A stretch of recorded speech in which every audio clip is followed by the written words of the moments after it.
vamos continuar aqui falando ainda de economia, porque nos Estados Unidos o Federal Reserve, que é o Banco Central de lá, também decidiu manter a taxa de juros pela terceira reunião seguida, dentro de uma banda entre 5,25% e 5,50% ao ano isso.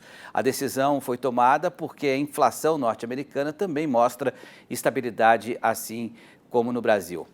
Vamos ver como está a cotação do dólar neste momento. Veja que a moeda americana, nesse momento, opera com uma desvalorização de 0,53%, cotada a R$ 4,89.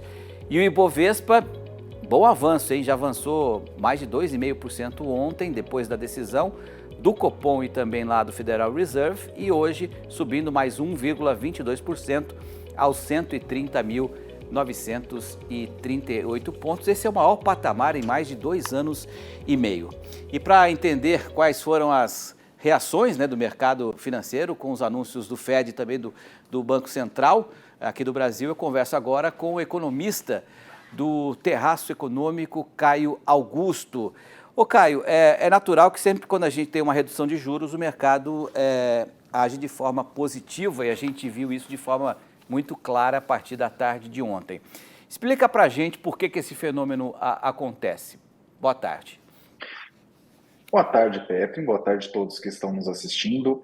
Isso acontece porque quando os juros diminuem, quando começa um ciclo de corte de juros, ou quando esse ciclo de cortes continua, isso significa que a economia inteira vai ficar despressurizada. E no caso, as reações do mercado têm sido bastante positivas pelo lado doméstico, se a gente for observar aí a decisão do Banco Central aqui no Brasil, porque no comunicado que sai após todas as decisões, está lá dizendo, o Banco Central observa que o cenário externo está menos a risco do que observava na última reunião, e também domesticamente há a continuidade do movimento de desinflação, que já era esperado pelo Banco Central também.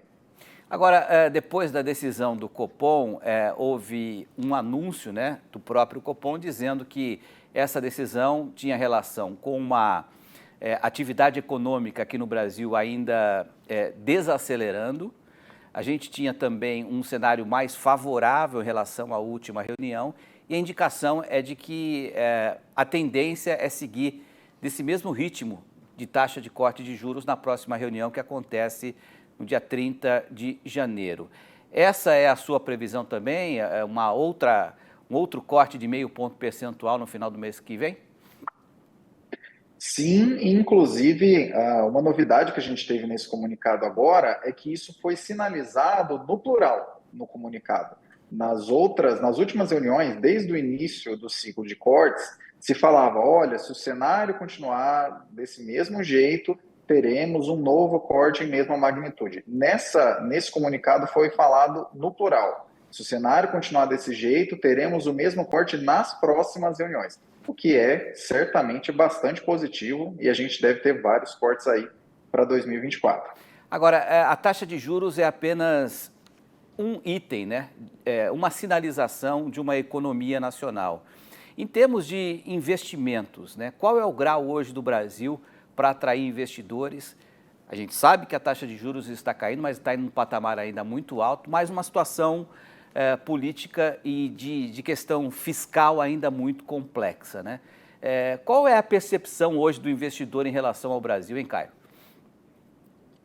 Na verdade, todas as vezes em que há uma despressurização via juros, principalmente nos mercados desenvolvidos, mas também nos mercados emergentes, como é o nosso caso, isso significa que mais projetos acabam sendo desengavetados. Primeiramente, pelas pessoas e empresas que residem naquele próprio país, muitas pessoas aqui que estão nos assistindo provavelmente vão deixar de olhar a renda fixa com tanto carinho conforme a taxa Selic vai se reduzindo, mas de fora para dentro, o que é importante pensar sobre essa percepção é que nos últimos anos a gente teve algumas reformas bastante importantes que tornaram o ambiente de negócios um pouco menos complicado aqui no Brasil. E agora temos a tributária aí, em tramitação, mas especificamente em relação a essas reformas que melhoram o ambiente de negócios e também ao fiscal, é sempre importante pensar que você está corretíssimo.